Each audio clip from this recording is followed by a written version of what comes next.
If I'm being honest with you, I struggle a lot with fear. And for most of my life, I struggle particularly with the fear of failing. Even when there was the smallest possibility that I would fail, that very thought would be so paralyzing, why would I even try? Why would I even take the risk? And in result, I missed a lot of opportunities that I could have taken but didn't because I was afraid to fail. And still to this day, I struggle with the fear of failing. And it has been a long journey of overcoming my fear of failure. And the Lord has been teaching me how to overcome that fear. I do not like speaking in front of people, but really, I just don't want to fail. Some of that comes from the feeling that I might say the wrong thing, or I could get laughed at and in return feel the oh so wonderful feeling of rejection. The funny thing is, I don't mind being in front of people at all. I lead worship every week and I have performed and danced and sung in front of over 1,000 people before. But why is speaking just on my own so different? Well, these are my words. I'm not speaking or singing someone else's. So if I get judged, I would feel like I'm not being judged for my performance abilities. I would feel like I'm being judged for being me. I don't know about you, but maybe you deal with the fear of failure as well. And eventually you come to that feeling of, how long am I going to let my fear hold me back and take my future away from me?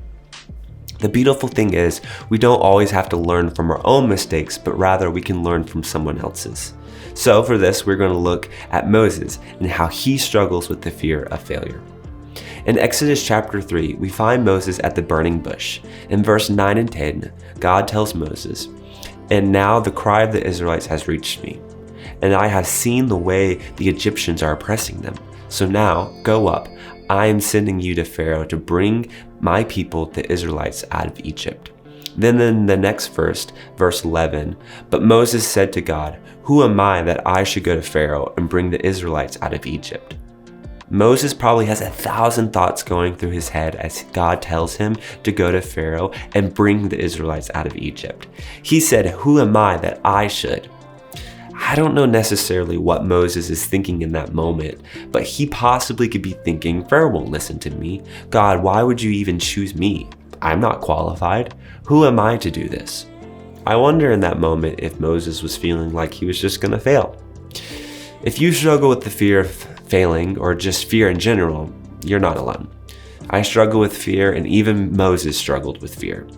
But 1 Peter 5:7 says, "Cast all your anxiety on him because he cares for you."